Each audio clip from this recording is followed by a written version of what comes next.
Peace and welcome to the culture here on the Black Star Network. I'm your host, Fawad Muhammad. Thank you so much for tuning in and being a part of the conversation. Folks, let's talk about President Zelenskyy meeting with U.S. President Joe Biden this afternoon with a major speech to Congress this evening. We'll talk about why Ukraine continues to show it wants to keep the solidarity between America and Ukraine solid as we are entering the 10th month of war between Russia and Ukraine. We'll have that conversation. Also, we're going to be checking in with the uncle of Tyler Lewis. This is the University of Buffalo student who was stabbed while on campus. Ryan Trollington will be checking in with us to share with us the latest in that particular case and how there are still so many questions that are left unanswered. And then, can we talk about Nick Cannon?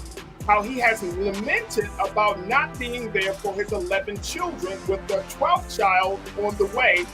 We'll talk a little bit about that and how one of his children's mothers has come to his defense on social media. But is this the right message? We'll have that conversation. And then later on, let's talk about should wealthy black folks start to consider buying Twitter? Elon Musk has said that he will step down as a result of the poll that he posted.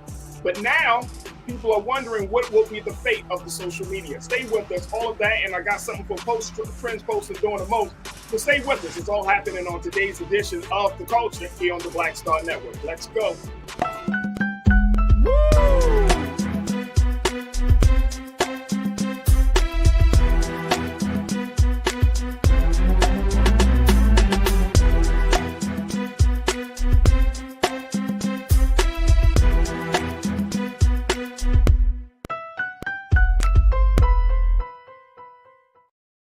All right, folks, welcome to The Culture here on the Black Star Network. I'm your host, Fawad Muhammad. Thank you so much for tuning in and being a part of the conversation.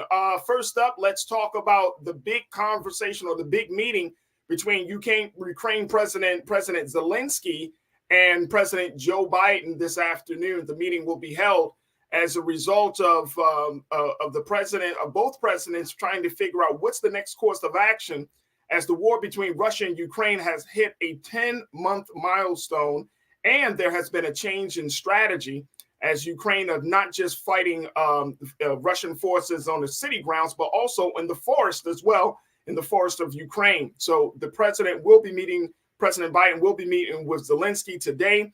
And then at around the 7:30 mark this evening, President Zelenskyy is scheduled to talk to all of Congress to further solidify the partnership between America and Ukraine. Let's talk a little bit about this as I'm joined by our New Culture crew member, Suzette Speaks. She's the TV host and attorney.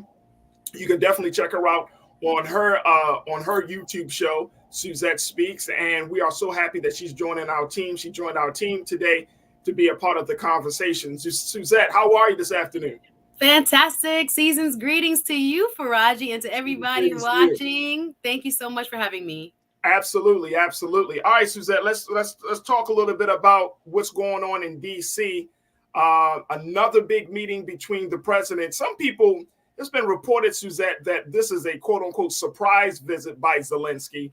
But regardless of the matter, the president is going to take some time away from his busy schedule to meet with President Zelenskyy of Ukraine and to shore up the support that America has already given Ukraine. Now, the president is also expected to share that he's planning to allocate more funds to Ukrainian forces in the billions of dollars. It's a big deal. It is a huge deal, even during a time when the sentiment of Americans across this country are questioning, what is this all for? What do you make of this situation, Suzette? Well, first and foremost, we are learning that war is expensive, extremely expensive. And it is in our microwave, short attention span climate where we in the United States have probably even forgotten somewhat about what's going on. There is a ground war happening on lands in Europe for the first time since World War II. This is an extremely pivotal moment for President Zelenskyy, and he realizes that with the change in our U.S. House of Representatives, with the Republicans now taking over the majority. He does not want policy shifts and wants to ensure that he has the United States' backing, not only in sentiment, but of course financially. We are very fortunate that we have not had to, with the exception of Pearl Harbor, to experience war on our home front. But he is living it, breathing it, and has been a beacon of hope for his people over the last several months, as you mentioned.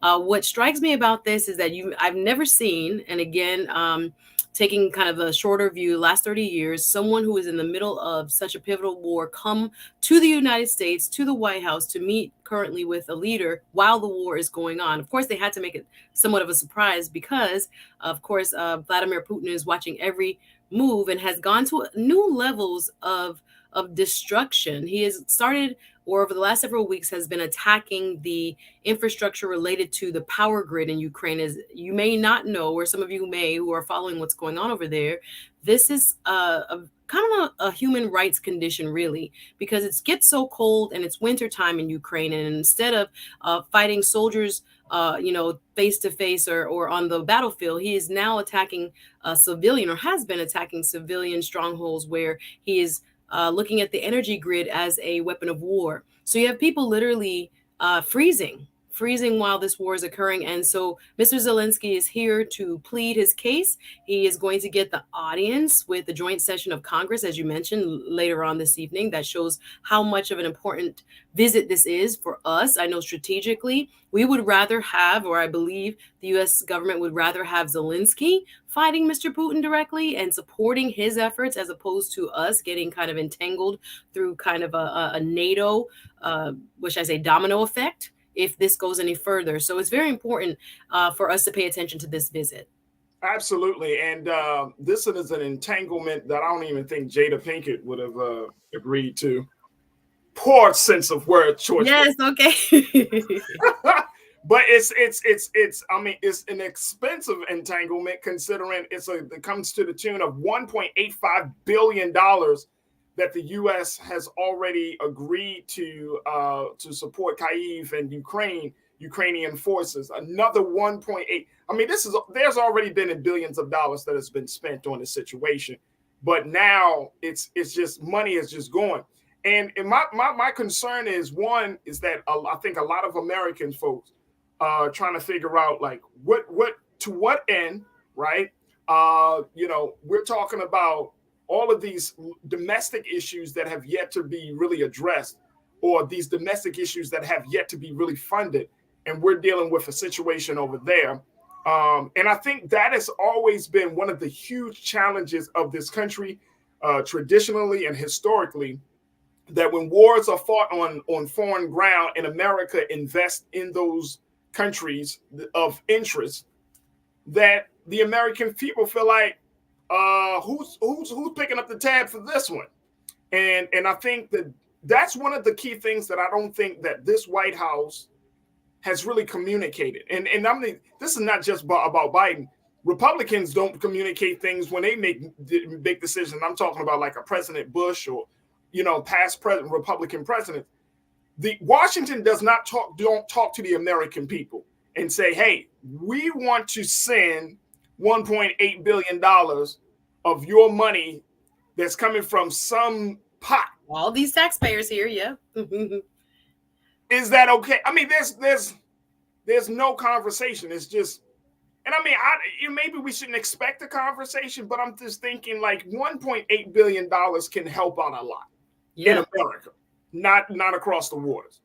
I have so much empathy for people who are screaming, you always say, U.S. government, we don't have the money. But all of a sudden, when it's time to fund war efforts, all of a sudden we have billions and billions of dollars. I think what is critical to realize is that U.S. foreign aid is a huge part of our government's budget on a regular basis. It just so happens that because we are in this kind of funding cycle when it comes to Ukraine, we are more aware. But we spend a lot of money overseas, billions of dollars, to create stability, to promote democracy, to promote education, to protect the rights of women. There are all kinds of public policy initiatives that go on across the globe. So this one in particular, though, has begun to kind of I don't know, wane a little bit when it comes to the favorability of the American public. I know with time going by, you know, our soundbite society, we are now like, wait a minute, do we need to be over there? We were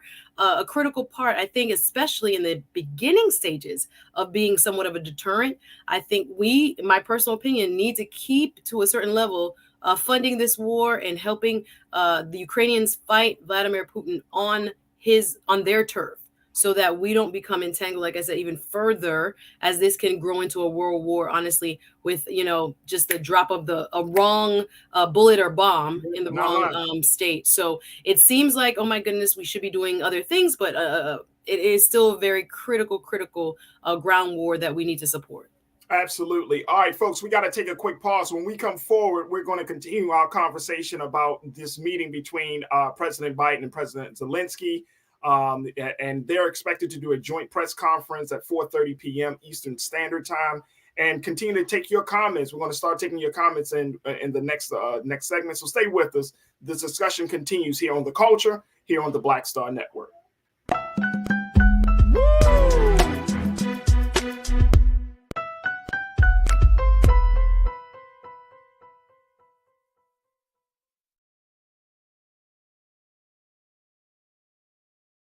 When you talk about blackness and what happens in black culture, we're about covering these things that matter to us, speaking to our issues and concerns. This is a genuine people-powered movement. There's a lot of stuff that we're not getting. You get it, and you spread the word. We wish to plead our own cause.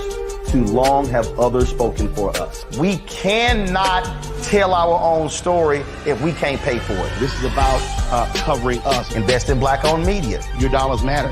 We don't have to keep asking them to cover our stuff. So please support us in what we do, folks. We want to hit 2,000 people, $50 this month, raise $100,000. We're behind 100,000, so we want to hit that. Y'all money makes this possible. Checks and money orders go to P.O. Box 57196, Washington, D.C. 20037-0196. The Cash App is $RM Unfiltered. PayPal is R Martin Unfiltered. Venmo is RM Unfiltered. Zelle is Roland at RolandSMartin.com. Black Star Network is here. Oh, no punch! I'm real revolutionary right now. Thank you for being the voice of Black America. All momentum we have now, we have to keep this going. The video looks phenomenal. See, there's a difference between Black Star Network and black-owned media and something like CNN. You can't be black-owned media and be scared. It's time to be smart. Bring your eyeballs home. You dig?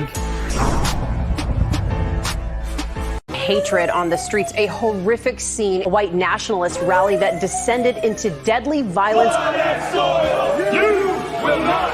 White people are losing their damn minds. As an angry pro-Trump mob storms the U.S. Capitol, we're about to see the rise of what I call white minority resistance. We have seen white folks in this country who simply cannot tolerate black folks voting. I think what we're seeing is the inevitable result of violent denial. This is part of American history. Every time that people of color have made progress, whether real or symbolic, there has been what Carol Anderson at Emory University calls white rage as a backlash. This is the rise of the Proud Boys and the Boogaloo Boys. America, there's going to be more of this. Here's all the Proud Boys, guys. This country is getting increasingly racist in its behaviors and its attitudes because of the fear of white people. The fear that they're taking our jobs, they're taking our resources, they're taking our women. This is white fear.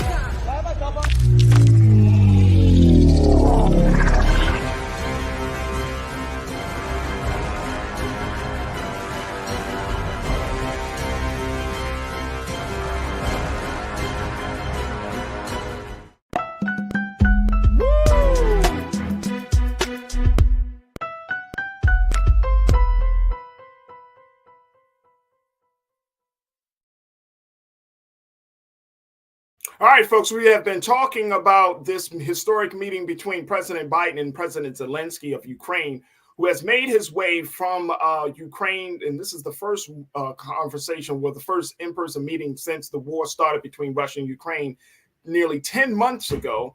And now the President Zelenskyy is looking to shore up its support from the United States And its support is coming at a major cost of $1.85 billion that the United States has pledged to continue to for its military aid in sending arsenal and other military defense equipment over, including Patriot missiles.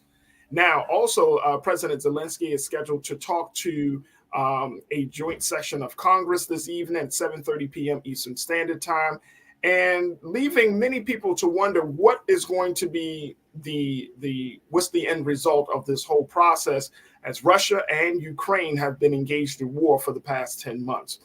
Let's bring back Suzette Speaks, our culture crew member here, to talk to us about this. And Suzette, one of the big things that the President Zelenskyy wants to get across is the fact that they're fighting Russia on many different fronts right now. Like I mentioned earlier, not just in the city spaces, but also in the forest spaces. You mentioned, of course, the resources. But then we got to throw in the fact that the merchant of death is back home in Russia. So this war, and I saw President Putin put this word out, saying that even though he said he admits some mistakes in how the war has been fought from his side, there is no limit. This is the term he uses, that there is no limit to how far he will go to win this war. What does that mean to you, and how does that impact foreign policy for the United States in relationship to this crisis? Yeah, it is a quite eye-opening remark to make, because I think we all are aware that the United States is a nuclear power, so is Moscow. So to make those type of threats and to have already started using missiles that are capable of carrying nuclear warheads, they haven't had any on them, but to already start implementing that type of technology is quite frightening, and it's meant to intimidate, right? Those words are meant to say, I'm here for the long haul. I think those who have written biographies on Vladimir Putin and have studied him know that he is a man that is, the word desperate might be too strong for power, but he's going to do everything he can to remain in power and to, retain his control over Russia. So the question becomes, do we really want, like, for argument's sake, to see Ukraine fall into the hands of Russia? If that happens, then we have what is essentially Russia on NATO bordering NATO states. So when we think about the commitment that we have been a part of for since World War II, NATO is important to maintain the order and peace of our hopefully our world.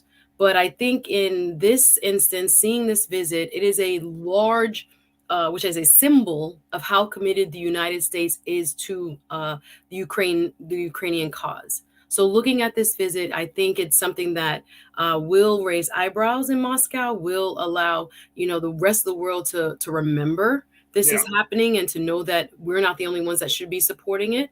I do agree with some of the commentators I see here in the chat.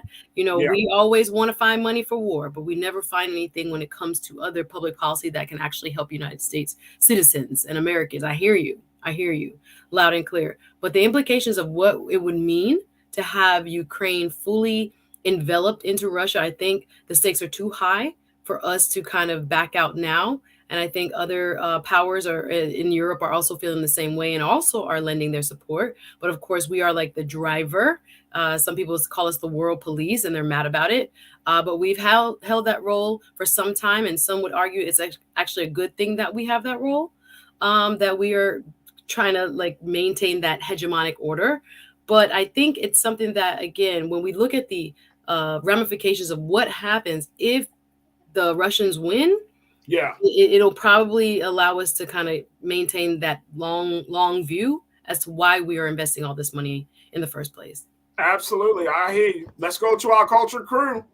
Our online culture crew, they're going to give it to us like they do. Giving it to us straight. Absolutely. Janelle, you checked in and said, look, the questions we should be asking is why we have allowed so much to go to the defense industry for decades before Ukraine without required accountability and real proof that it was to protect democracy. Valid point. Let me think on this, Janelle. Because America wants to be in control of everything.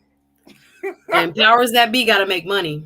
Look, this is a country that loves to be that number one superpower, quote unquote, right? Even though, I mean, we can, it's debatable that it might be China that might actually be the one of the top superpowers. It might be another country.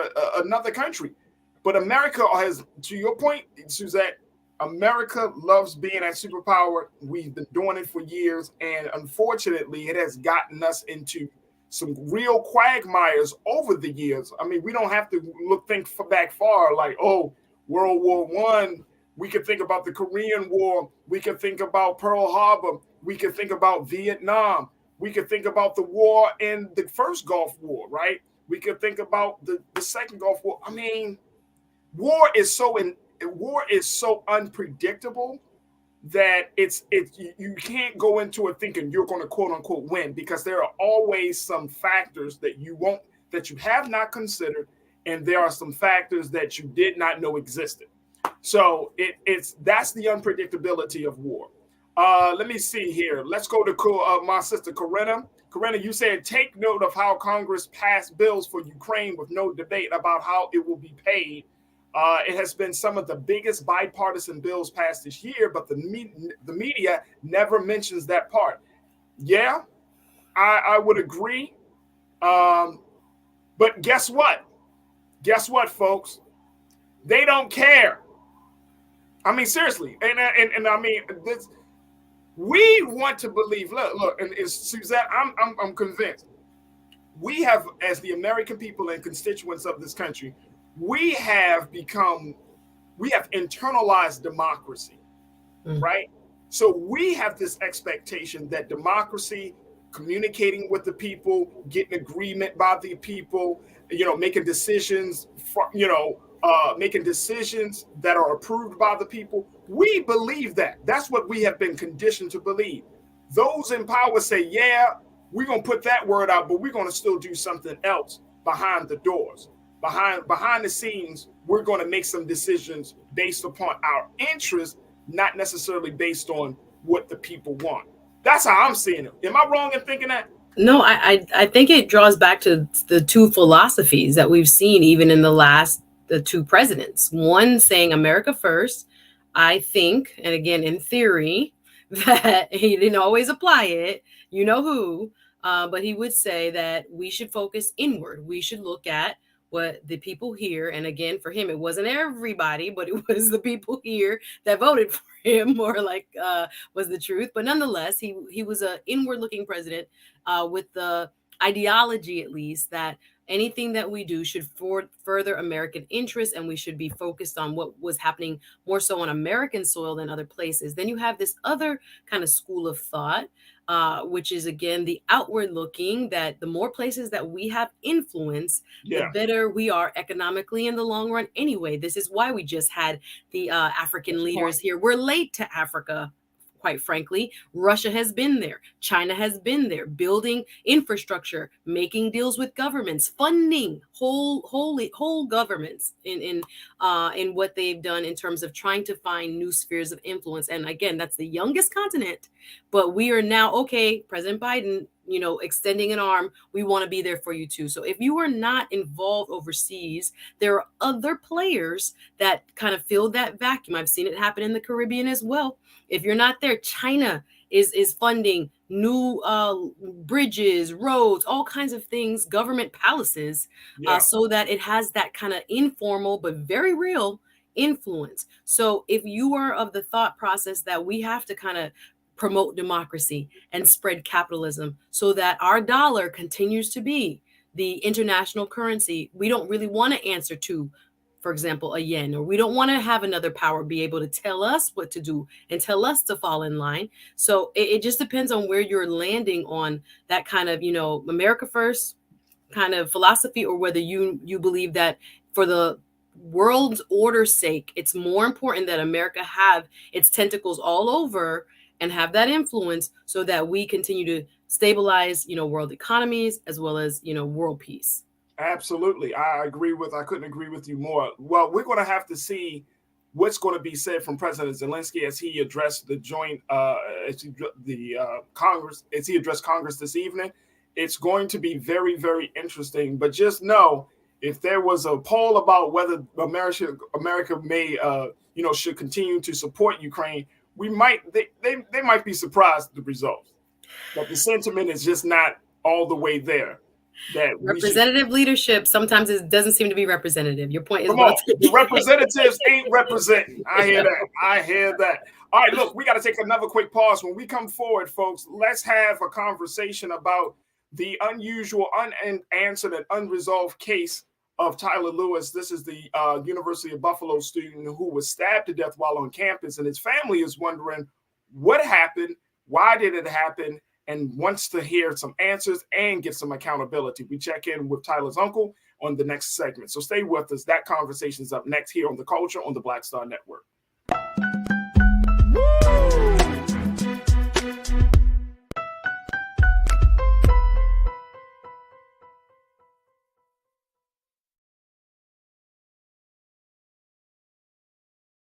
Folks, Black Star Network is here. I'm real revolutionary right now. Support this man, Black Media. He makes sure that our stories are told. Thank you for being the voice of Black America, Roland. I love y'all. All momentum we have now, we have to keep this going. The video looks phenomenal. See, this difference between Black Star Network and black-owned media and something like CNN. You can't be black-owned media and be scared. It's time to be smart. Bring your eyeballs home. You dig? Pull up a chair. Take your seat. The Black Tape. With me, Dr. Greg Carr, here on the Black Star Network. Every week, we'll take a deeper dive into the world we're living in. Join the conversation only on the Black Star Network. Hi, I'm Dr. Jackie Hood Martin, and I have a question for you. Ever feel as if your life is teetering and the weight and pressure of the world is consistently on your shoulders? Well, let me tell you, living a balanced life isn't easy. Join me each Tuesday on Black Star Network for a Balanced Life with Dr. Jackie. We're all impacted by the culture, whether we know it or not. From politics to music and entertainment, it's a huge part of our lives, and we're going to talk about it every day right here on The Culture with me, Faraji Muhammad, only on the Black Star Network. I'm Deborah Owens, America's Wealth Coach, and my new show, Get Wealthy, focuses on the things that your financial advisor and bank isn't telling you, but you absolutely need to know. So watch Get Wealthy on the Black Star Network.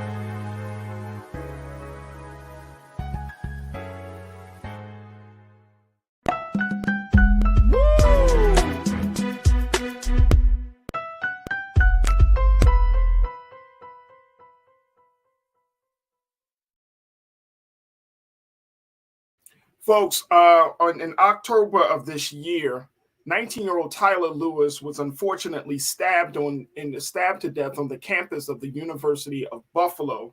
He's from Long Island and he was a sophomore at the University of Buffalo. And there are still some unresolved questions and unanswered questions about what actually happened and who should be held accountable. Now, the sheriff's department there in Buffalo has said that of course this case is still under investigation, but they do have a person of interest, a white male between the ages of 19 and 22.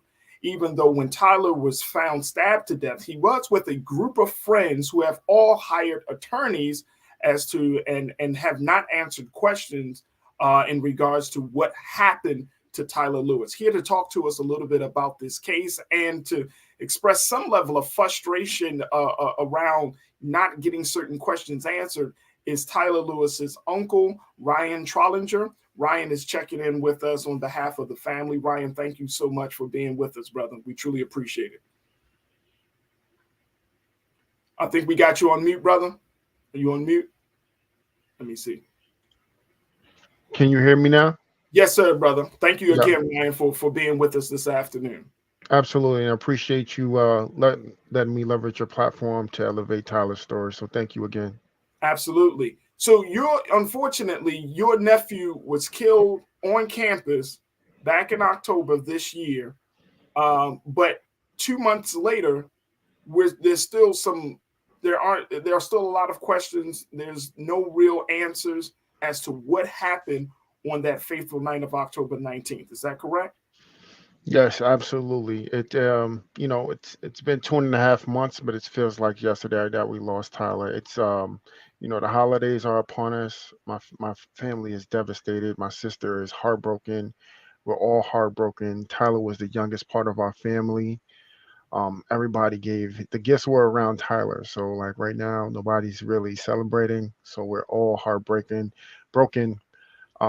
We're really looking to put a lot more pressure on the Buffalo police because it's been 2.5 months, and there's been articles out there that they've said that cases have been solved and resolved in a much quicker fashion. And all we want is justice for Tyler.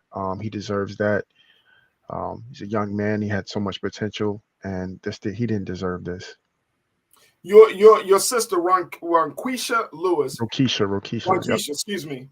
Ronquisha Lewis. She has expressed frustration that there is in the local media that there has yet to be any answers. There's no sense of accountability. What has the sheriff's department, the Erie County Sheriff's Department, have told you and your sister, your family, as of today? Well, basically, as of now, a lot of the stuff that's already been in the news, as far as like there's a white male that was involved in this case. These are things that they've told just in the general news, and it's been 2.5 months.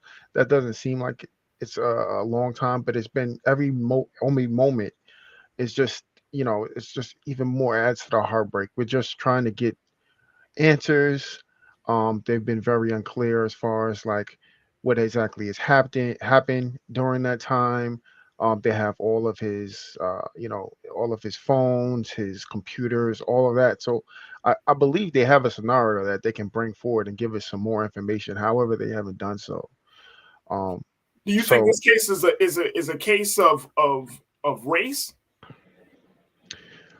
I don't want to be inflammatory and say it's about race, but I want to say that race can possibly be a motivation or a factor in some way. I don't exactly know. I don't have any clues. I don't have a clear understanding of where they're at in the case. But we've seen this in the news previously, and Tyler was a good young man. He was very smart, going to school, doing the right things, all the things that you would want out of a young black man being raised in America, and his life to be taken so hard. We need to put more effort into ensuring that my nephew, my family is getting justice for this, because this is crazy. You think about all the stuff that's going on in the world. It's just like, how is this possible? Like it just doesn't feel real. And I could only imagine the pain, brother, of that your family may be going through, and even more pain the fact that you haven't gotten any answers about this case. It was mentioned and reported that Tyler at the night of his death, and he passed away on October 14th, not 19th. So I wanted to correct myself. But mentioned that he was with a group of friends, and now they have all retained lawyers. Correct. So what's going on with that? Like, who were the friends? Were any of his friends white friends? Are these a mixed group of friends?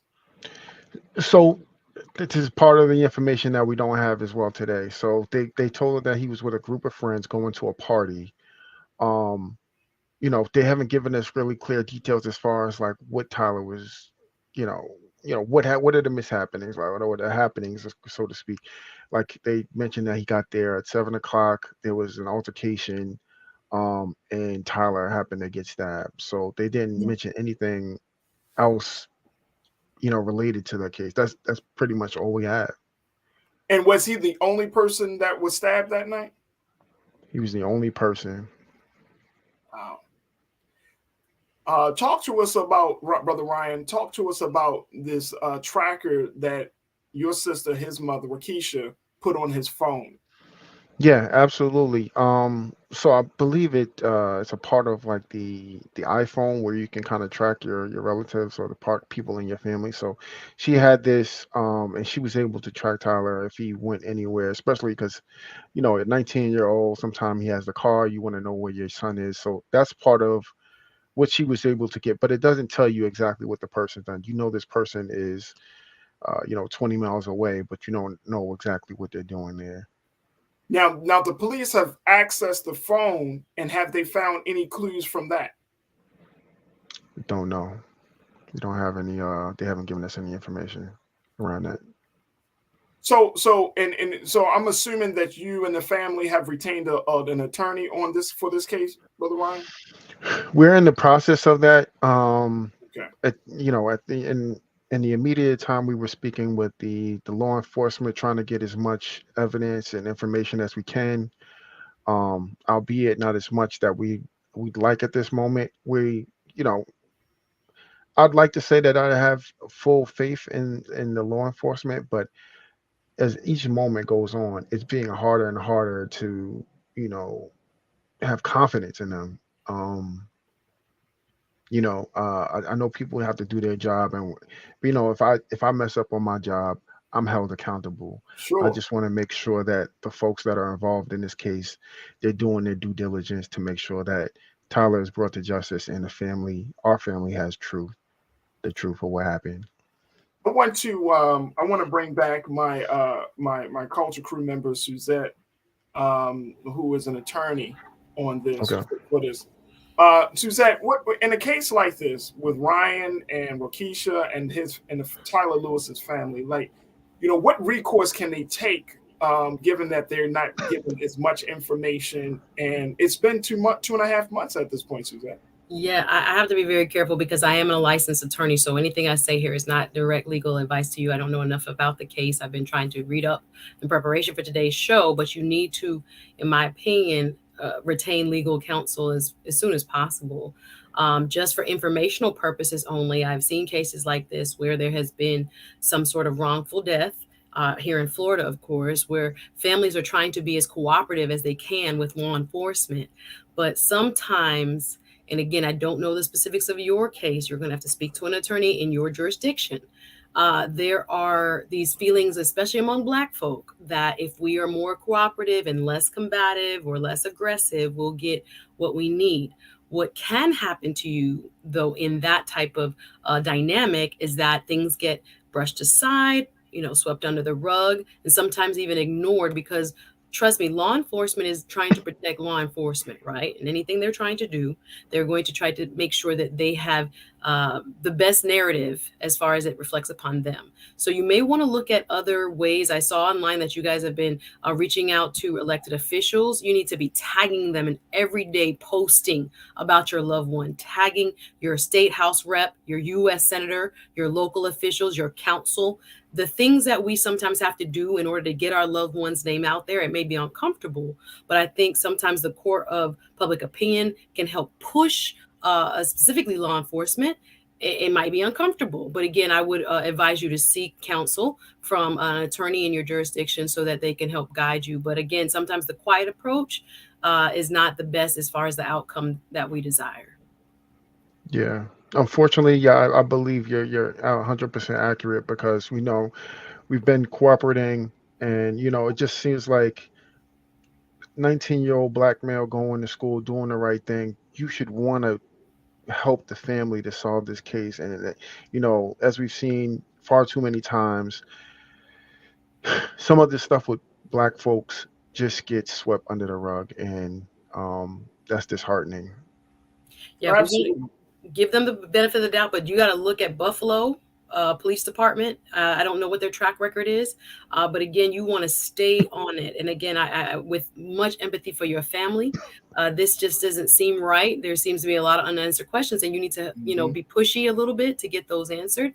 But definitely, as soon as possible, I would say retain counsel, so that you can get someone who is advocating, holding the press conferences for you, organizing for you. If you need to get local chapters of different advocacy groups involved, don't let them kind of lull you into letting time pass and important evidence going away and people lawyering up, that is so much red flag there. You need to get counsel. Absolutely. We're going to take a quick pause. When we come forward, we'll continue our conversation with Ryan Trollinger, who is the uncle of Tyler Lewis, the 19-year-old Black boy who was unfortunately stabbed to death while on campus at the University of Buffalo in October. We'll continue the conversation with Ryan, with Suzette, and with you. Stay with us. It's The Culture here on the Black Star Network.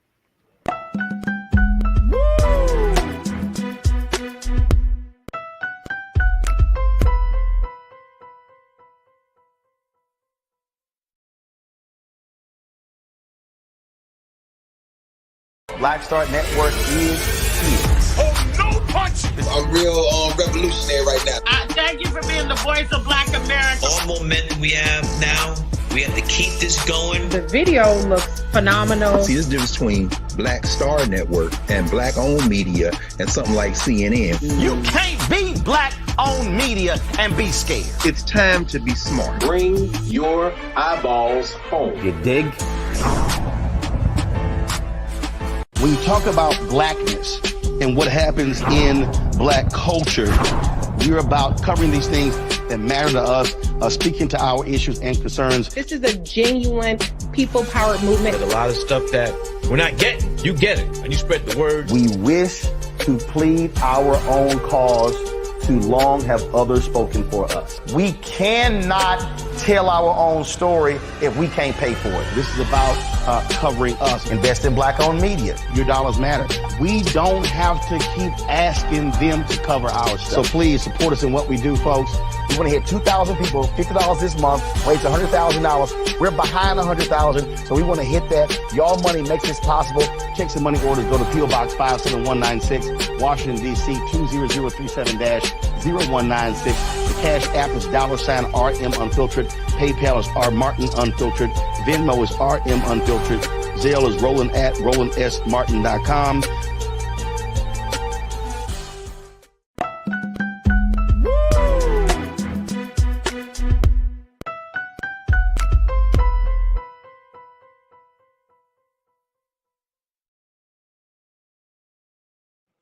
Folks, we have been talking about the unfortunate stabbing of 19-year-old Tyler Lewis, who was a sophomore at the University of Buffalo. Back on October the 14th, Tyler was hanging out with some friends, heading to a party, when unfortunately he got into some issues and that left him to be fatally stabbed. And today we've been talking to Tyler's uncle, Ryan Trollinger, to give us some updates on the case, where there are still a lot of unanswered questions. Ryan, first and foremost, you know, our condolences and our hearts go out to you and to your family. The community here on The Culture, folks online have just expressed a tremendous amount of support for you and holding you and your family in prayer and in light. And I know that this is beyond tragic, not just because of losing the life of your nephew Tyler, but then going through all of this other stuff, trying to get some answers, trying to go through the investigation. I know that Suzette, you mentioned University of Buffalo, the Buffalo Police Department, and I'm not saying just beyond the legal stuff. I mean, I'm wondering, has the University of Buffalo student body, has that community spoken up and said, no, something needs to be done. Something needs to be, there needs to be something done for Tyler Lewis. Have you heard anything, Ryan? So I think that's kind of in the process now. As you know, like a lot of the students go away for school now, like it's the winter holiday. But I'm hoping that as we come back, or they come back, so to speak, that we can gather the troops to kind of bring some more awareness. And again, as you mentioned, we're doing we're doing our best, I should say, to speak, on Instagram. We've got a Instagram, Justice for Tyler Lewis, where we post as much as we can. We've been reaching out to different groups at Buffalo, the student body, to kind of bring awareness to this, because to be honest, even in Buffalo, it's not really a known case. This is kind of like a separate district. The school is in a separate district in Buffalo. So it wasn't really highlighted in Buffalo. So me and my family, we don't live upstate New York. We live downstate in Long Island. So it's really hard for us to kind of make that awareness known, but we're trying to do it virtually as much as we can. So if any folks are out there and you're on Instagram, if you could, just add Tyler Justice, the number 4, Tyler Lewis. And if you see any videos, repost that as much as we can to just tag anyone to get, as Suzette had mentioned, any senators, anyone in positions to kind of help bring some awareness to get people to actually look at this case is going to be very, very beneficial because it's not greatly known outside of Buffalo and, not enough in New York as well. That is I have to say, Ryan, that is quite odd that you're not hearing it even in Buffalo. I mean, Long Island, I understand because it's New York and news cycles and everything, but you're not getting even real coverage in Buffalo like that about this case. Recently, they did highlight a story on my sister. I want to say a week and a half ago. I saw that. Yes, there was that WGCZ or something. Yeah, exactly. Yeah. Yep. But even to get that, we had to, that wasn't something that was brought to us. We were doing this awareness on Instagram, and some kind-hearted folks were able to put us in touch with some folks to kind of help bring that awareness to reach out to the radio stations and the TV stations. But this should be a national story. Like you see other crimes like they're brought on CNN and some of these higher level platforms, and of course on your platform as well. So we're very appreciative of that. But absolutely. why aren't these stories heard further than just a regional area? Like this is a crime that should be highlighted. Like this is my nephew. Like I spent a lot of time. You see the picture in the background, like I miss him so much, and it's just heartbreaking to see this, man. I never thought I would experience something like this. This is crazy. I can imagine, and let me just tell you, I know since you came on air, your whole spirit, brother.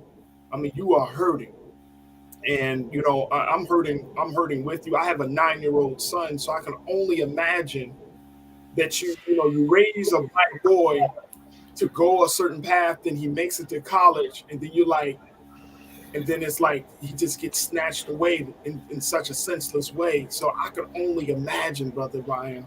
Yeah. Oh man, my heart, seriously, my heart drops for you, brother, because I just couldn't imagine losing my son, or any boy that's in my space. So my heart really goes out to you, Suzette. I'm wondering, because I know that as for a lot of victims' families, like brother Ryan and others, the hashtags, how strong with the social media present, how much weight does that carry, and how much weight can it carry when trying to get some level of coverage or at least bring some attention to a case like this?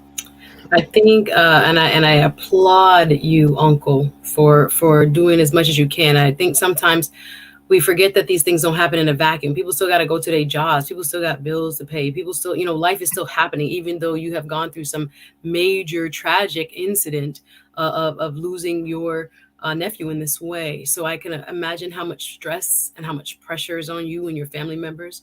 That's why I would hope, if you can, when you are posting, be sure to at some of these folks who have bigger platforms, not only the hashtag, because again, if his name is not widely known, it can help. But if you want to at a Ben Crump, for example, or at some other larger advocacy platforms, I think that would help, or DM, direct message them. I would also, if you probably haven't already, GoFundMe is a great way to get support. Sometimes you just don't have it financially, and it's a lot. Sometimes you can get attorneys to sign, on a contingency fee basis, or don't, do it for pro bono even. So even that is an alternative. You also want to, if you haven't already, just involve the local student body on his campus. So I'm thinking, I don't know if he was in a Greek letter organization. I don't know if he was a member of the Black Student Union, the student body president. You can get those people's emails off of, campus websites, etc., the dean's office and things like that. Universities do not like to be called out. and they I don't even know if did they make a statement or did they put out any statement from the university side? They did. They said that the university is safe. However, the person that had to be apprehended, they immediately made that statement, which is understand that they want to reassure their student body that the campus is safe, but um, the person hasn't been arrested. How safe can it be? Yeah, it definitely is going to take its email campaign. It's going to take advocacy groups coming alongside you. So therefore, you're going to need some help. So I would probably set up a GoFundMe if one hasn't been set up, and also work on what you can do virtually through tagging and adding people, direct messaging people, as well as maybe emailing like one general email to a bunch of different email addresses for your locals and your national and your state elected officials, things like that, as well as people in and around the Buffalo community who do this type of advocacy work. And I think those are some great recommendations. But I'm wondering, do you have a family member or at least someone to help? I know you mentioned earlier that you're in Long Island. This happened in Buffalo. Is there a person that can serve as a liaison within the family between what's going on in Buffalo and Long Island? Not yet. It's been so far. It's really a challenge. We were really hoping to get more information from the University of Buffalo Police around this case, but just as of recently, we just been disappointed. So I think those are next steps. So Suzette, you gave some great insight. We'll definitely heed to some of that advice to just ensure we put this out a little bit further, keep pressing forward. Well, this is what we're going to do. We're going to. I'm going to do my due diligence. I mean, of course, this platform is always open to you and your family, Brother Ryan. But then, of course, if you haven't talked to Brother Roland, to send it up to Brother Roland as well, and continue to just put it out there even more, because one thing about the Black Star Network. We have these stories and have these conversations about unjustified killing of Black people all across this country. And so Brother Roland covers these stories a lot. I cover these stories when they come to my attention as well.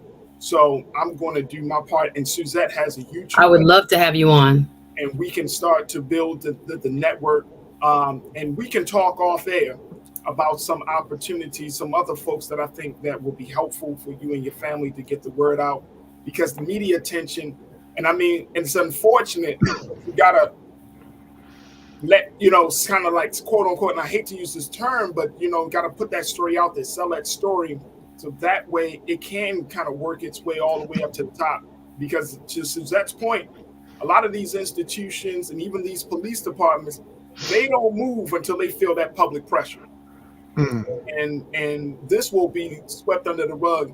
And our little brother Tyler don't deserve to die unknown, don't deserve to die in vain.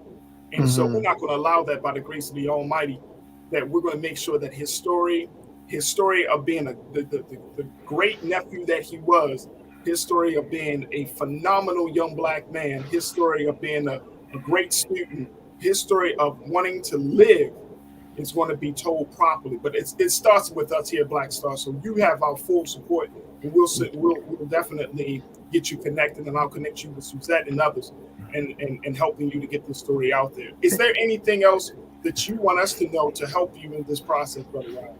Yeah, absolutely. Like I said, I previously mentioned, just going out on Instagram and following that Tyler, the number 4, Justice for the number 4, Tyler Lewis, and just to kind of speak a little bit about my nephew. Like, as you can see, this is a picture of me and him. We went out networking to kind of find him an internship at a rooftop.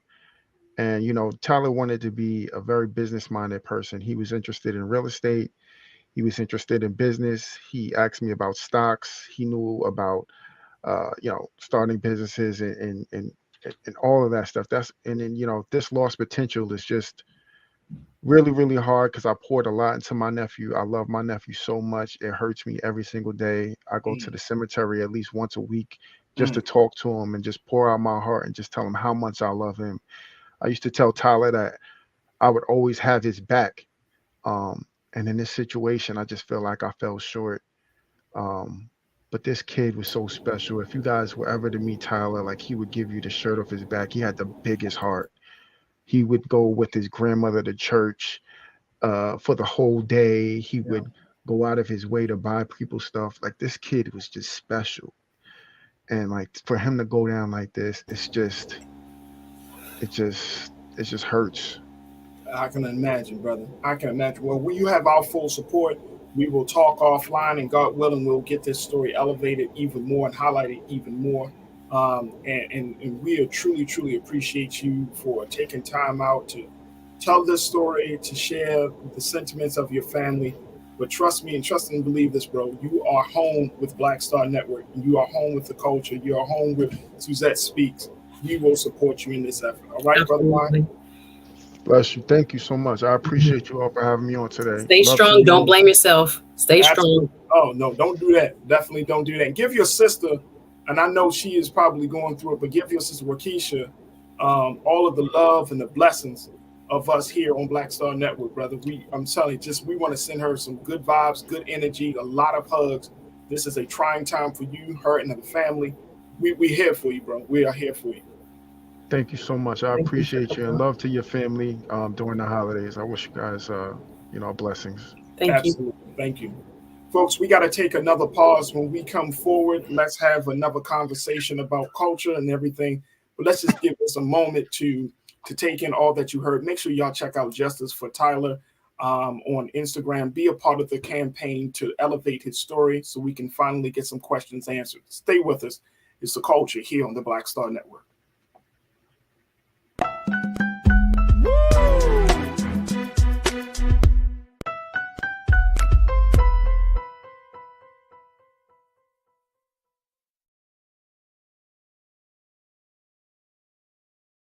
Hi, I'm Dr. Jackie Hood Martin, and I have a question for you. Ever feel as if your life is teetering and the weight and pressure of the world is consistently on your shoulders? Well, let me tell you, living a balanced life isn't easy. Join me each Tuesday on Black Star Network for a Balanced Life with Dr. Jackie.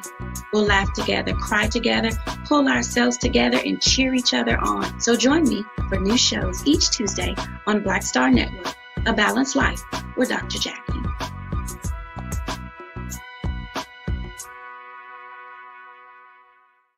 Black Star Network is here. Oh, no punch! I'm real revolutionary right now. Thank you for being the voice of Black America. All momentum we have now, we have to keep this going. The video looks phenomenal. See, there's a difference between Black Star Network and black-owned media and something like CNN. You can't be black-owned media and be scared. It's time to be smart. Bring your eyeballs home. You dig?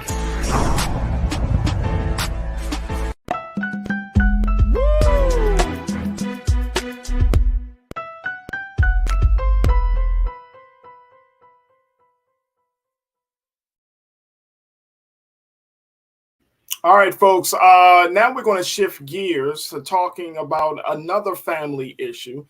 This is a conversation that many people have been having across this country in light of some of the recent action and behavior of the person that's at the center of the controversy. And I'm speaking of Nick Cannon, folks. Now, we know Nick Cannon from shows such as The Masked Singer and Wildin' Out. But we also know Nick Cannon as being the father of 11 children with a 12th child on the way. Well, in a recent interview, Nick has said and has admitted and has certainly lamented about him not being as present in his children's lives as he wants to be. Now, as a result of that, one of his children's mother by the name of Bree, and I want to make sure I'm saying this, and I want to bring the culture crew member, Suzette back into the conversation of this. But Bree Taisi, I think that's how we say her name, Bree Taisi. I want to help you, but yeah, this ain't Bree. I think so. Bree Taisi, she has gone on record via social media, via Instagram, saying that Nick is not just present, he's a loving dad. Take a look at what she posted here, folks. This is about Bree Taisi. This is from Bree Taisi. She said this in an Instagram post where she showed photos of her taking pictures for the holiday. One of the users pointed out that how Cannon appears to always show up for his children in the comments section, and she reposted the message in a since deleted Instagram story post and added, quote, "This Nick always shows up, always present, happy, consistent, loving parent, and even better person. We love you." This is interesting. Here's the Instagram post from Bri Taisi. This is one of his children's mothers. And she actually posted, there are various pictures of them, Nick holding the baby, Nick holding his son, playing in the beans, and all of these things for the holidays. And he's expecting a 12th child on the way. Nick stay busy. And I'm not talking about with work. No. My goodness. Here's the thing. Now, I mean, there's so many like levels and layers to this conversation, which is why I wanted to have this with you today, Suzette, because I don't know. And here's the thing. Let me just go back. There is another hip hop artist by the name of Akon. Y'all remember Locked Up? Akon. Right. Akon. He believes that this is what men are supposed to do. He believes that this is fine, that you can have that as men, we are supposed to go out and sow the seed. And this is what he comes to the defense of Nick Cannon. And my concern on this, Suzette, is the wrong message. Here is a man who is already admitting in the very beginning of this process that, look, I might not be able to be as present. And then you have another influential voice who's saying, you know what? This is what men are supposed to do. And then you have the child's mother saying he is present. A lot of mixed messages. Well, I think we have to kind of first approach this with, Nick Cannon has so many accomplishments as just an actor, performer, musician. So I always want to lay that out there and respect the brother for his work. And so therefore we can pivot to the personal issues. Again, I'm not really want to talk on other people's personal issues because everybody got baggage. However, he put this out there. Right. It was something that, again, became kind of like of the public domain because you yourself, sir, are talking about how you feel. So he felt he should put that on social media. So here we are. So my issue is with every choice, there has always got to be consequences. So when we're making choices, the innocent parties in this, the children, are the ones that have to live with, the decisions of the adults many times for whatever reason they are pursuing this type of complex family structure. For them, people tend to fall into two main, categories. Either they're really disgusted by it and they're saying that their feeling towards Nick is that he's a philanderer. He's creating broken homes left and right. There are so many people, i.e. the children, that are going to suffer from this. And even the women. And again, you cannot, we read her quote, but of course there's a lot of bias when there's checks involved. But her opinion, respect her opinion. But yeah, I think there's she's one of 11. She's one of what, 4, 5? Yeah. And then there's a camp that's like, if it works for them, let them do them. But again, they are always kind of qualifying that because Nick has the money to be able to sustain, at least financially, these households. So everybody can't rock like this because they don't have Nick's pocketbook. So yes, the question becomes whether, financial security and be able to provide for many different households financially is enough justification to do what he has done here. Or is there going to be perhaps long-term harm because he can't spend as much time as he has said himself in this kind of post, that he can't spend as much time and he feels guilty. It's a deep feeling. Parents feel guilty all the time, but for him to express that so openly, it says it's weighing on him. So there is more to the story. Obviously, we don't know the intricacies and the ins and outs of every day and who get Monday, Tuesday, Wednesday, Friday, next month, next week, and how the travel schedule goes. I'm really curious about that, just to see how he can try to attempt to balance. But yeah, the people who are going to end up with the outcome, the children of this arrangement long term, don't have much of a say. So it's again, we got to weigh, balance the choices with the consequences that they are going to inevitably lead us to. And I don't think he's satisfied with his outcomes, or he wouldn't be writing that. I agree. All right, let me hear from. We're going to take a couple of comments because, of course, our online culture crew, Suzette, got a lot to say. Watching the chat, yes. They got a lot to say about this. Corinna, you said Nick is sick. Ouch. All these kids is ridiculous. They are not products, but living and breathing human beings. And I think that's the other part of this, right? That's the other part of this, that at the end of the day, they're children. Children need to be in a home where father and mother are present, or where there's a nurturing home, a caring home. They just need to have some energy, some various energy, some good balanced energy in that home, right? Yeah. But at the same time,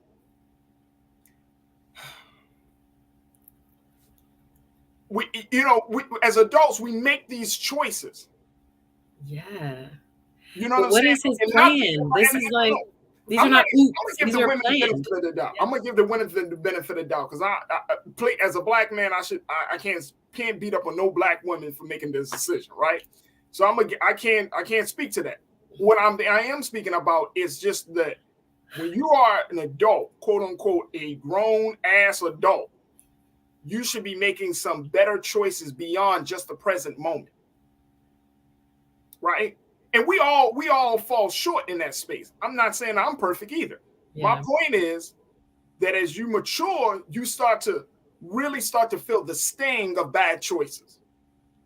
Absolutely. You feel the burn of consequences. You like, now you're like, wait a minute. He must have had a plan. He must have thought he had a plan, but let me tell you, and let me tell you, I don't think, and I'm gonna be honest, I don't think Nick Cannon, and I'm not counting his pockets or anything, but he must have a lot of money to support 11 children. At a certain lifestyle, at a very high lifestyle. Yeah. You supporting 11 children. I don't know whether he lives in Los Angeles, if he lives in some other state. You stress. Stress. I mean, seriously. I mean, so you gotta, that dough must be rolling in, and if there's one thing you find it, but even beyond the finances, because everybody like, well, he got the money for it. It doesn't matter. The child needs their father. Yeah. They need the energy. They need the guidance. They need the constant love. They need the cultivation. They need their father. Yeah. That's what it comes down to. And for Akon to even come out and say, well, that's the way it's supposed to be, like, bruh, what are we saying? So now, then if the next generation of young black men go out and start sowing their seeds randomly, right? Then we're going to have a conversation on this show and other black shows where we're talking about what? Deadbeat dads, missing black fathers. And kids posting online like Lil Romeo. Hey, Lil Romeo, be like Lil Romeo and Kirk Franklin's sons. Exactly. I mean, not to laugh at that. It's real pain. They're actually, that's what I'm saying. Real trauma. Yeah. Real trauma. Real pain. Like you weren't there. Mom told me you were deadbeat. And when the check stopped checking, then what? It's heavy. I mean, seriously, like, and that's the part about it. Like, it's all fun, it's all fodder, it's all celebrity gossip and all of that. But at the end of the day, these children, they're going to take the brunt of it. These relationships, I think somebody else pushed, let me make sure, I want to make sure. Turner family, you said, how is any parent going to show their children how a healthy relationship works when you're not even together? I don't agree that you always got to be together to show a healthy relationship, because how many of our parents have stayed together for the sake of children and they were miserable? And you want to bring that misery into the household instead of allowing people to they can part ways and still be healthy about it and just teaching your child that even if in disagreement, we can come back to a healthy place for the benefit of you. But, you know, there has to be some maturity there in that piece as well. So I'm not fully in agreement with that Turner family. You know what I'm saying? Because why force people who don't want to be together to stay together for the sake of the children? That's an 18-year commitment at least. In this modern time, the average child don't leave the household, Suzette, until they like 23, 24, 25 years old. Then you want to break up. I'm like, come on, man. Nobody got that time to waste. Funny. All right, look, we got to take a quick pause. We're going to take more. We're going to get more comments. I'm going to continue to pick Suzette's brain on this issue. But what do you make of Nick Cannon lamenting about him feeling guilty that he's not going to be as present as his father for his 11 children? Post your comments and continue to join us here as we have that discussion. So stay tuned. That discussion continues here on The Culture on the Black Star Network.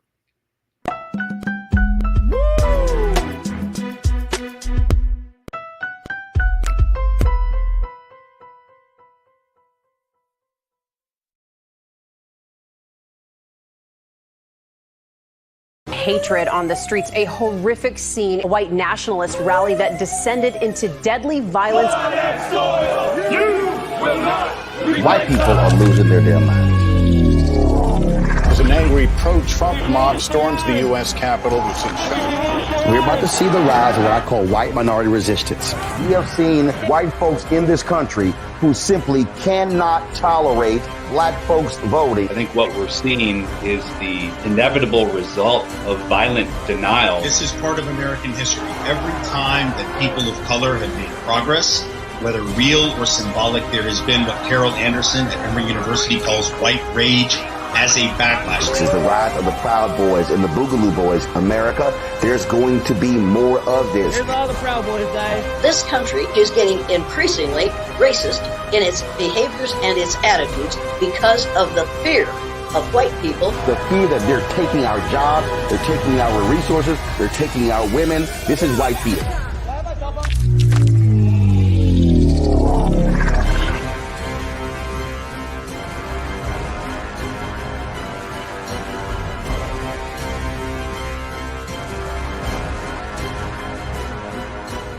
Black Star Network is here. Oh, no punch! I'm real revolutionary right now. Thank you for being the voice of Black America. All momentum we have now, we have to keep this going. The video looks phenomenal. See, this difference between Black Star Network and black-owned media and something like CNN. You can't be black-owned media and be scared. It's time to be smart. Bring your eyeballs home. You dig?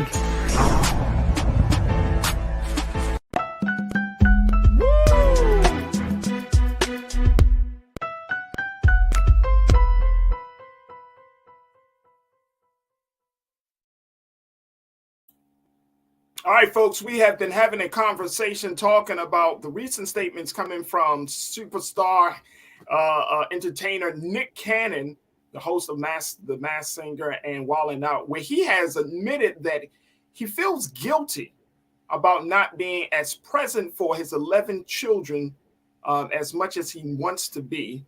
He said this in a recent interview. He has a 12th child on the way, and one of his baby's mothers have said, Brie Taisi has said that he is very present. He has been there. He's been consistent. But she's just one of a number of women who have had a child with the superstar actor. Now, the question becomes, can we really have a conversation about the importance of having fathers in the household? Can we really have a conversation? I'm joined by my sister, culture crew member. She serves as a TV host and attorney. Suzette Speaks. Suzette, I think, and I'm trying to take the fodder out of this discussion, because I feel like this behavior will have a more lasting impact on people, where they feel like that this is good, that this is right, this is responsible. And I'm not saying that he can't take care of his children financially. I don't know. But I know that children cost a hell of a lot more than they did 20 years ago. Yeah. You know what I'm saying? But it's so much more than just about the dollars. People always say he could take care of you. if the child is in New York and he lives here in California, what you going to do, bro? What you going to do? You going to FaceTime him every day? Like, I was gonna say that's a whole lot of FaceTime. Like, we have to be really careful because again, this is going to have an impact on the culture, and we need to ask ourselves in terms of our own commentary here, and then everyone watching, what are we accepting as a culture, and is this beneficial to our culture long term? Now, let's take out Nick's money because again, we also have to understand: is it the value of money that we're describing that justifies his behavior? Or the amount of money he has, his assets justify his behavior? Or can we extrapolate? Can we look at an everyday person, middle-class person who doesn't have as much as Nick has doing the same thing? What would we say about them? And I think once we peel back the financial so-called justification of it, anyone else doing this, what would we think about the impact they are having on the little people, the human beings that they are charged with raising? We know now that money isn't everything. We have had much more of a conscientious mind in the last 20 years as a society towards the nurturing aspect and the importance of the parents in terms of their role in child development. And when we have situations like this, when we're trying to plaster this, I think because he got the money, let him be. I think we also have to look at this as who are we choosing to be role models? Because we've had in our culture, the celebrity automatically makes you a role model type deal. Or does it best serve our culture to call it out and to stand against it, to say, Nick, we love you, brother. Again, your work speaks for itself. But as a role model, if this happens in every hood, every suburb around the country among Black communities, what would we really be left with, right? So I think we have to really be careful as a culture what we're saying is cool because he can afford to do it and it's his choice. His money is long, so it's all good. Versus what everyday Joes who don't have Nick Cannon's money, who are looking at his situation saying, well, why not, right? We already have some of that informally going on, but we know what those results are. So I think we have to be careful about embracing this or not calling it out. If we are saying, maybe the decisions he's making are actually harmful to the kids, especially in the long run. Damn. I'm gonna say that, Suzette. Damn. I'm saying I'm serious. You touching on that's a hard pill to swallow. Damn. That you everybody cannot do this, and everybody shouldn't do this. I will call that out. No. Oh hell no. No, and here's one of the big things that I say time and time again. One of the major sciences that has been robbed from Black folks as a result of the transatlantic slave trade, one of the things that we have been robbed of is the science of family planning. We just don't do that as much, right? I mean, our grandparents probably do or have heard of that. Maybe some of our parents, but I'm saying in this current generation of young people and older folks, just let's say young folks, Nick Cannon's age, right? Who, like, where are we having these very real conversations about family planning, being able to identify, like, and more importantly, this also opens up the door for defining what a quote unquote a family is, right? Because now that's being challenged and changing. And so we understand that that's the culture of the way things are going. But family planning, like it's you when you have a child, you're not just living for yourself. When you bring a human being into this world, you are responsible, not the government, not the state, not your grandmother, not the teachers at the school. Nope. You are responsible. Yeah. I mean. And this is, and it's all well and good till that baby starts crying. Or talking to you. Or talking back to you. I'm going to get close to the camera. Asking for stuff. Yes. And that asking. You don't have. Yeah, exactly. No, I'm serious. The science of family planning, and this is not trying to be on some conservative tip, but I'm talking about being responsible in your choices. You don't have to be perfect, but you do have to think maturely to be responsible in your choices and bringing people and bringing human beings into the world. All right, let me go to a couple of more Culture Crew comments here. Karen Coffee Carlton. Karen, good to hear from you today. You said, I don't think Nick and his followers are being honest about effectively managing multiple children's needs and expectations. Yeah. I think what she says is completely correct. There's so much that I wanted to add with your commentary on family planning. Yeah. I think sometimes we have overplanned. I think that is a conversation that I'm trying to maybe delve into on my channel when we talk about many of our middle class and very educated sisters are not necessarily looking at building families early enough, if you will. And then we're running into a lot of issues when it comes to finding suitable mates in terms of, who's left, I guess, on the playing field when we are ready to move forward with family planning. I think some of those conversations used to be passed on with mamas and grandmamas and things like that. Instead, we are so focused in terms of our career development. Sometimes that is what came to mind when you were speaking of that. And then we have the other side of the pendulum where there are people within our culture, different socioeconomic levels, who look at family in a way of almost, it's like a haphazard, maybe non-structured, and just kind of free for all when it comes to, like, I respect the fact that there's many forms families can take, right? It's not one size fits all at all, because we just have so many more complexities when it comes to the social structures that we live in.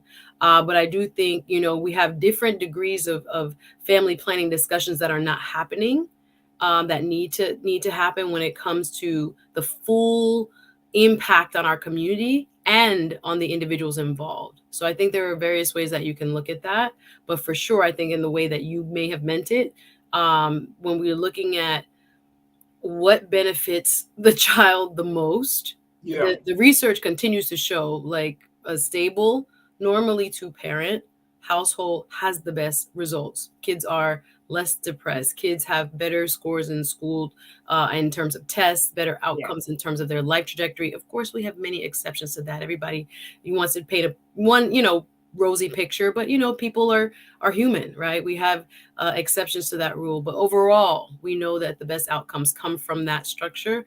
But there's a very big kind of push, in my opinion, to separate and to kind of create distrust from the Black woman to the Black man in terms of trusting each other enough so that we are pursuing relationships early enough so that we have the best outcomes in our lives. Does that make sense? I hope. No, that makes a lot of sense, and I'm happy that you brought that up, because I think that's another part of this discussion that need to be had. Talking about the timing of things, and there have been studies recently that shows that people are waiting later on in life to get married, to have children, and all of those things. But look, I thought I waited too late to have my children, right? And I was in my 30s, and man, I ain't got no kids, Roger. So what you want to say? But let me tell you, once the later and later you get in life, and I'm sure some of our Culture Crew members can attest to it. Like, life gets a little bit harder if you bring in a child into the world in your 40s and in your 50s. Mm-hmm. And a lot of people can afford children, but think they cannot. This is another thing. And look, let me tell you, this is the beauty of parenthood. You will find a way. Yes. If you are a good parent, I'm saying a loving parent, you may think that you can't find a way. I'm telling you. And we have found a way. And it was just like, well, how are we going to do this? And then all of a sudden, God just said, here you go. Yes. You're like, damn, I'm feeding one. And next thing you know, another one comes out. You're like, damn, I'm feeding two. And you make it happen. You make it work. Yeah. You make it work. And God willing, your children come out to be decent little human beings. Yeah. They understand the sacrifice that's being made, but you will find a way. That's what parents do, because it's not always, and I'm saying, when I say family planning, and I'm not saying down to the minute, to the month, but down to the time frame of where you want to build a family. Like you mentioned, finding a suitable mate. I mean, this is all the science that I think, not truly like mating, planning families. This is a science, folks, because now we do have to be more intentional, because the family serves as the cornerstone of the community. If I had a reggaeton, that's it. I mean, and we can act like we can act like that's not the case. But any one of us who have benefited from being a part of any, whether it's a small family or been a big family, and a lot of us come from healthy big families, you know that world, that space that you came in, that was your first community, the family. Then you had the outer community in which you grew up in, and it made all the difference in the world. It makes all the difference in the world. It gives, and we're talking about how can we add the best chances for life to take place in our community. I mean, and it's nothing crazy about that. It's nothing crazy that you want to have the necessary energies in the space of the growth and development of your children. It's nothing crazy that you want to have a community. Yeah. I don't want to have a hood. I want to have a neighborhood. I think we got to take a break for Raji. Yeah. Let's take a break. Let's take a quick pause. Folks, stay with us. More conversation here on The Culture, here on the Black Star Network.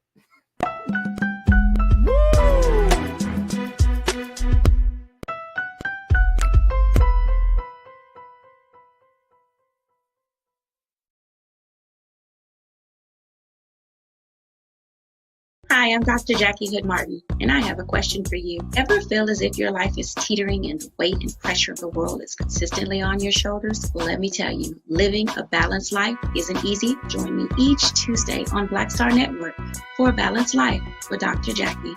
We'll laugh together, cry together, pull ourselves together, and cheer each other on. So join me for new shows each Tuesday on Black Star Network, A Balanced Life with Dr. Jackie.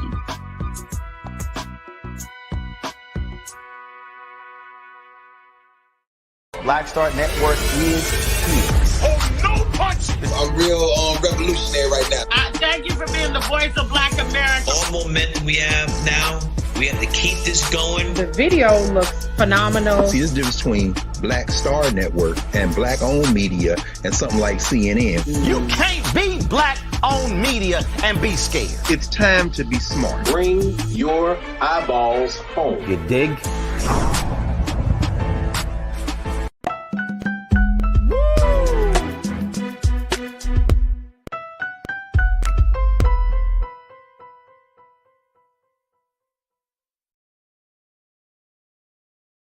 All right, folks, now we want to turn our attention to social media. Now, as we have been reporting on this platform and you've seen in other spaces, what's going on with Twitter? Well, the latest story that we had shared with you is that on Sunday, Elon Musk had posted a poll saying that he would step down if it was the will of the people, of Twitter users. Well, 17 million people voted in that poll, and an overwhelming number of nearly 58% of those who voted said that they wanted Elon to step down as the CEO.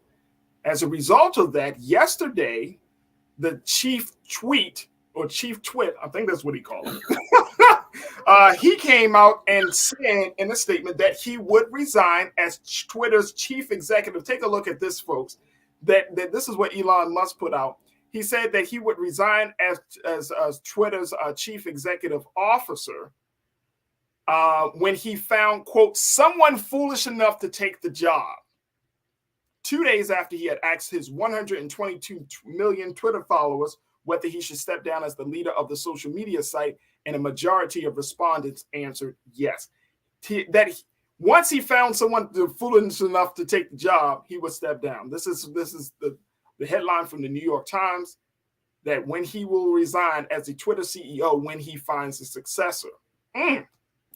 Now, as a result of this announcement, there has been some conversation about who should head Twitter. The other part about Elon Musk is that he said he would step down as CEO, but would still retain ownership. So there has been some conversation in Black media spaces about who could possibly take over Twitter. And joining me, of course, is Suzette. Suzette, there have been a number of people that have been identified as potential CEOs, and even is going as far as owners. Like, who will save Twitter? That's the question that the Root put out there.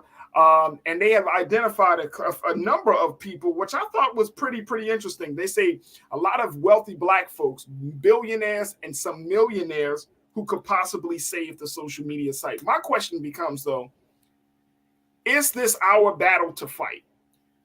as Black folks, do we need to look at Twitter and say, you know what, this is going to be our platform, so much so that we're willing to invest our time, our skills, our talents to save it?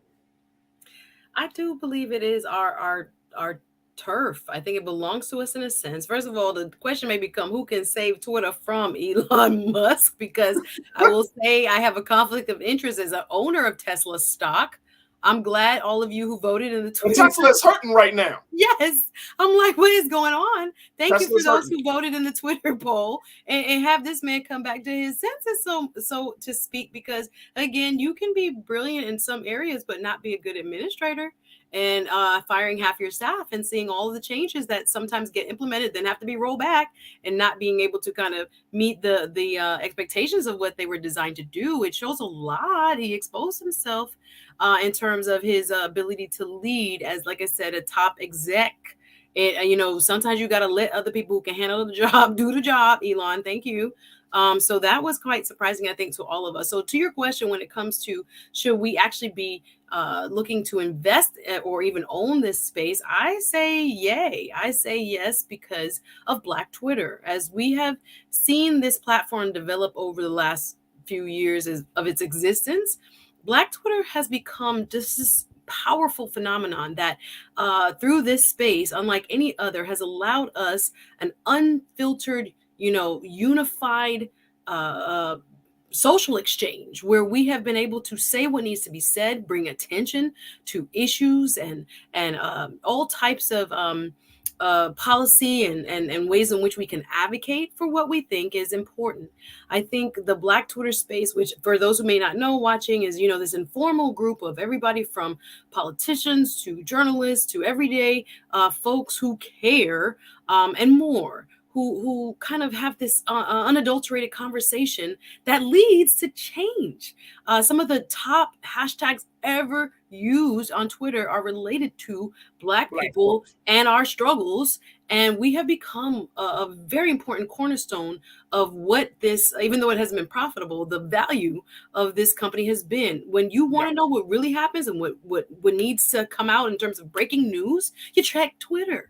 So I do think for preservation of the space, for what it has meant to Black Twitter and the continued community that has evolved and blossomed in the last 5-6 years, I think it might be worth looking at it and in terms of making it more, viable as far as a profit-making scheme or organization. And we need fresh blood. So good for Elon to realize sometimes when you need to kind of step out of your own way.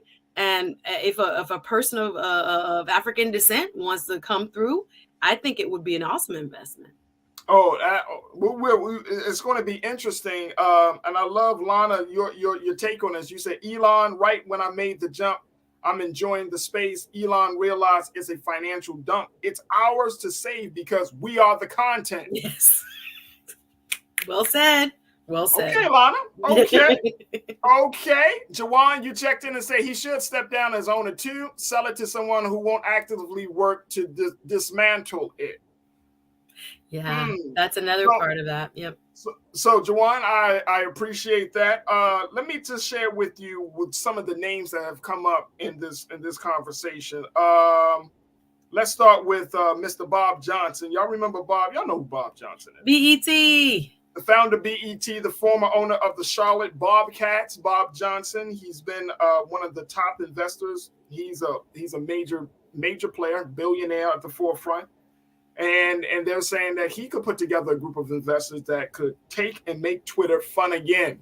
I can see that being a hashtag, make Twitter fun again. Make Twitter great again. It is.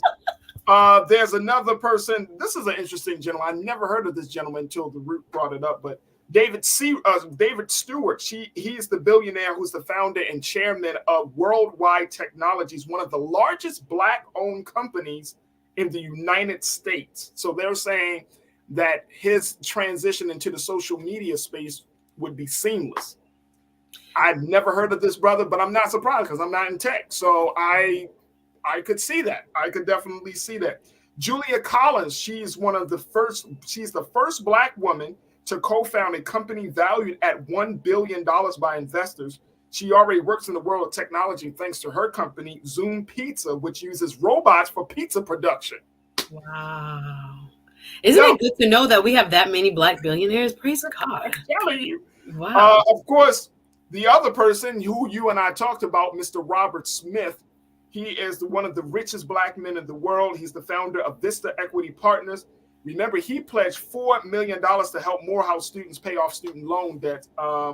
So we know that he probably has some interest. He may have some interest in investing in the social media space because he invested in software companies, and it would kind of be a natural fit, but I don't know. And then here are some game changers, folks, very quickly. Some game changers on this. Some people have gone as far as to say some hip hop names. Dr. Dre, who could have been hip hop's first billionaire, but that was derailed after Tyrese made that video. Dr. Dre, they're saying that he already works in tech because of Beats by Dre, which he sold to Apple for $3 billion. And so this might be the next big investment for him. And of course, young Hove himself, Jay-Z. Throw it up. Hip-hop first billionaire, and he has a relationship with the founder of Twitter, Jack Dorsey. They're saying that he could possibly do it, especially since he's kind of dibble and dabbled in the world of, I think he was doing Bitcoins, and then he was doing some other tech, some tech stuff. So he may want to be a part of the conversation on that respect. There's also Rihanna. People said, she can go from laundry to social media. Makeup, lingerie, everything. She busy with her little one. I don't know. I don't know if that's a good fit for her. Some people also are saying LeBron James. I don't know. I don't know if these names and see, we counting people's pockets, which I hate. Well, the hard part is, even though we have this wonderful list, and shout out to The Root for allowing us to see inside, many of these names that we really haven't even heard of. There are some like Robert Smith that have become popularized, but many on that list. When I was reading the article, I was like, okay, we got more Black billionaires that I was aware of, and how they made their money, more importantly, is highlighted there. So go check it out. But yeah, the question still remains is how to make Twitter profitable. So if you have someone like a Robert Smith, whose equity firm, usually when you see private equity firms, they go into companies and switch it up and trying to make it more profitable and grow it and sell it. Or sometimes it's more profitable to break down and sell the pieces. So you kind of don't know what you'll get when it comes to someone like him. But anyone on that list, I just believe in us. So I know there are people who would form a team that would make sure, they have the right sensibilities when it comes to that ethos. And I saw a question that, someone asked, I don't see the name of who, Black Twitter is. It's not separate. It is a part of Twitter, but we find each other through those hashtags. So, and then following those stories that matter to the Black community, you'll find one another quite easily. So for that community that has organically sustained and really become the heart and soul of Twitter, I hope, this is a wish list, of course. There may be one of us that is interested in taking the plunge. But again, how to make it profitable still remains the most important question of this deal. And can I also add what also remains the most important part of this deal? What's that? If you bring Black folks in, you still got to deal with its owner. Yeah. Look, I don't know. We will have to see. Elon Musk may find a successor soon, or he may delay the time to keep himself in power. But I think he's a majority shareholder right now, so hey, look, he's going nowhere right now. Yeah, right. He's not going anywhere, and he looks like he's keeping his part of the bargain. He said he's stepping down. Now let's see if anyone steps up. As he says, if anyone is dumb enough. Foolish enough, I think he said, to take over. But it's not. There's a lot of people that can do the job. Just it was difficult for him. Yeah, exactly. All right, folks, we got to take a final pause. When we come forward, let's talk about Transpost and doing the most. Stay with us. It's The Culture on the Black Star Network.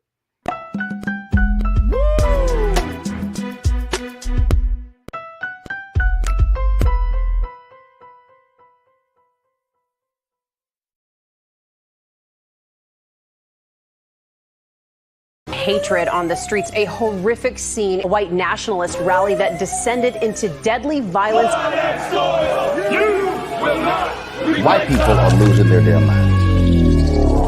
As an angry pro-Trump mob storms the U.S. Capitol, which is We're about to see the rise of what I call white minority resistance. We have seen white folks in this country who simply cannot tolerate black folks voting. I think what we're seeing is the inevitable result of violent denial. This is part of American history. Every time that people of color have made progress, whether real or symbolic, there has been what Carol Anderson at Emory University calls white rage as a backlash. This is the rise of the Proud Boys and the Boogaloo Boys. America, there's going to be more of this. Here's all the Proud Boys, guys. This country is getting increasingly racist in its behaviors and its attitudes because of the fear of white people. The fear that they're taking our jobs, they're taking our resources, they're taking our women. This is white fear.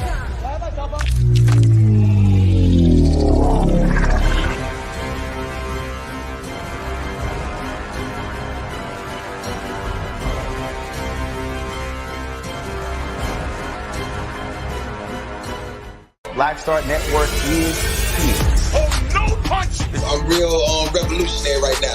Thank you for being the voice of Black America. All momentum we have now, we have to keep this going. The video looks phenomenal. See, this difference between Black Star Network and black-owned media and something like CNN. You can't be black-owned media and be scared. It's time to be smart. Bring your eyeballs home. You dig?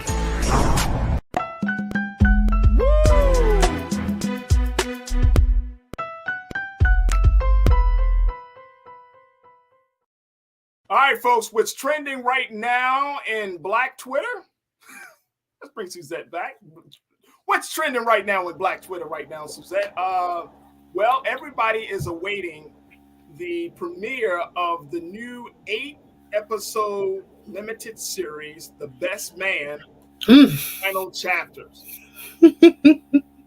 That's what's This is juicy as the original, baby. I cannot wait. Tomorrow on Peacock Network. But how are you here for it, Suzette? Are you here for it? You know what? Sometimes the spinoffs aren't as good. But for example, I really enjoyed the Fresh Prince spinoff on Peacock. That was amazing.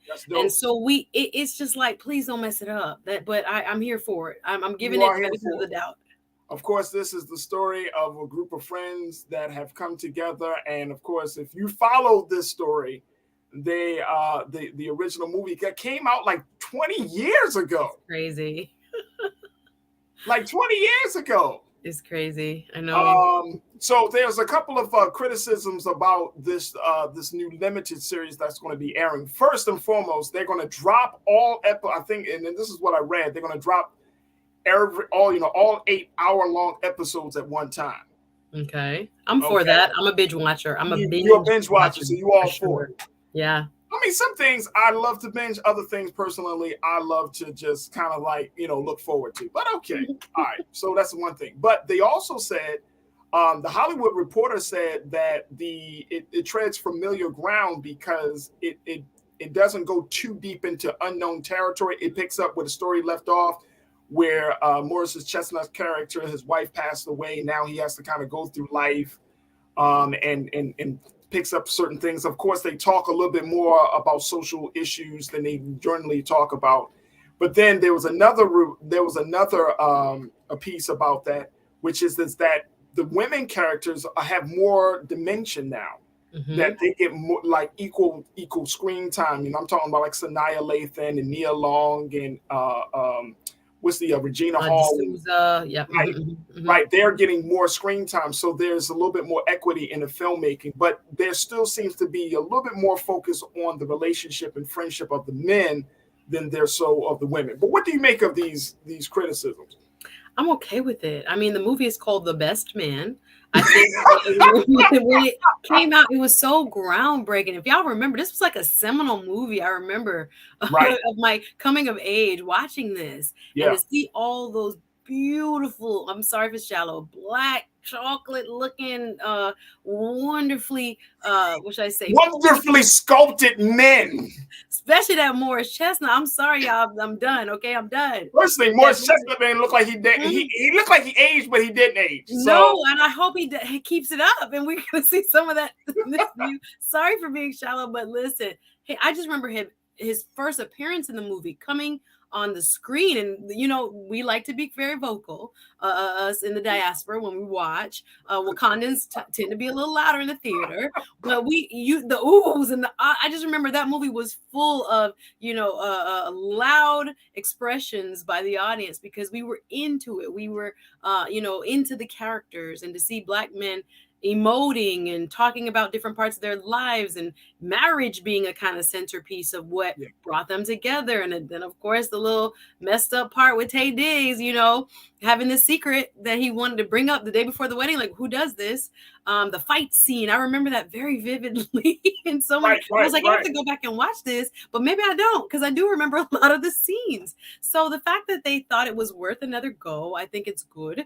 Maybe that the ladies have more dimension is actually, I think, a good thing. I don't think they were, front and center for good reason. It was a show about men and men's relationships, right? College friends, men who cared deeply for one another, going through the stages of life together. I think that was the centerpiece. So now, 20 years later, the entertainment industry has evolved, so has society. So that, storylines involving more women and how women, see, hear, feel in these same situations being more, front and center, I think is okay too. But the fact that it stayed kind of true to its essence, the best man, I think it's okay. I think it's okay. And I'm here for it. I want to see my brothers in action. I don't know, what surprises might lie in these 8 episodes. I hope they don't mess it up, but I'm here for it. Good Black art is what I'm here for. So I can't wait to I'm for it. I'm definitely here for it, and I want to see it. And there's nothing wrong with having beautiful people, beautiful Black folks on screen. Nothing There's wrong with that. I mean, I love it. But I think that it's films like this. That film, when 20 years ago, when it came out, it cost $9 million to make at that time, and it made like $43 million or something in the box office. So it wasn't like a big blockbuster film, but at the same time, a lot of Black films, like Black rom-coms, of this nature, did not make a lot of, because it wasn't a space in. It was groundbreaking. It was groundbreaking. It wasn't a space in the market for it, right? But that film launched the career of all of them. Yes. It was that film. Like Morris Chestnut, remember, he was in Boys in the Hood playing Ricky. Morris Chestnut and Boys in the Hood, Cuban Gooding Jr., Larry Fishburne. That's one of my favorite Black films of all time. Another seminal film. Seminal. I mean, I'm telling you. But it launched the careers of all of these guys. And I don't know if y'all have been keeping up with Morris or Taye Diggs or Neil, but Morris has been in The Resident. He's been in All American, where he's also co-starring with his brother and friend, Taye Diggs. He came in on All American. Taye Diggs stayed working. So, you're seeing all of these different actors. Terrence Howard, of course, we know his rise. That's from the film. He's one of my favorite characters in the film. Nia Long.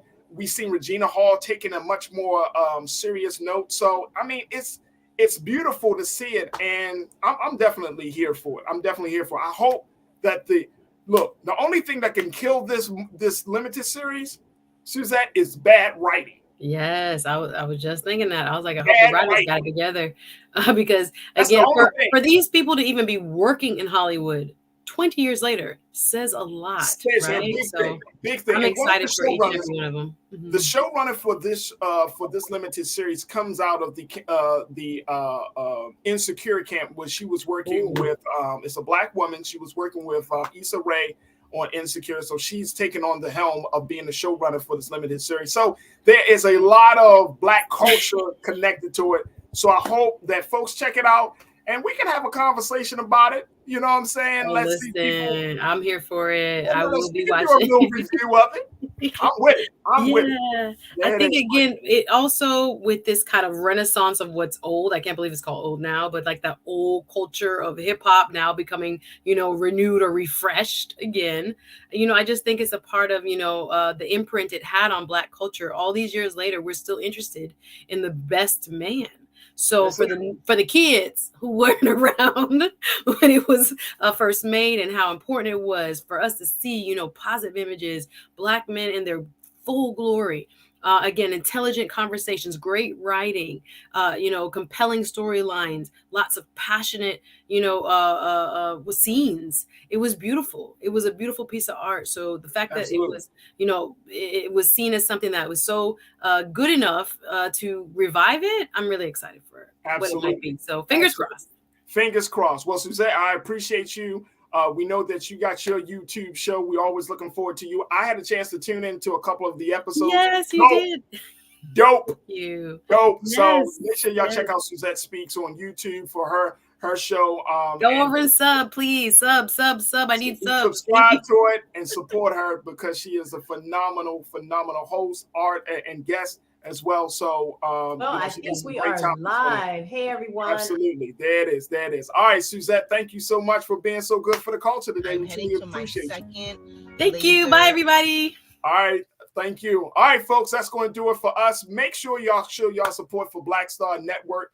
Go to our website today, blackstarnetwork.com. Support us financially and continue to support us and subscribe to us. Download the app for free. And most importantly, let family and friends know that Black media is here. And we are here to tell our story and plead our case. So go to blackstarnetwork.com. Also follow us on social media at Black Star Network.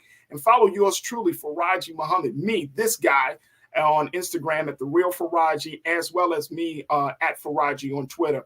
As always, I appreciate each and every one of you. I thank our fantastic special guest, Brian Trollinger, and our hearts and prayers go out to his family. And let's continue to hold them in the light. And most importantly, I thank all of you for tuning in. As always, never be afraid to challenge what's wrong, stand for what's right while being yourself in the process. God willing, we'll talk tomorrow for another exciting edition of The Culture. Stay tuned. Up next is Roland Martin Unfiltered here on the Black Star Network. Thank you so much for tuning in. Have a great afternoon and evening. Peace.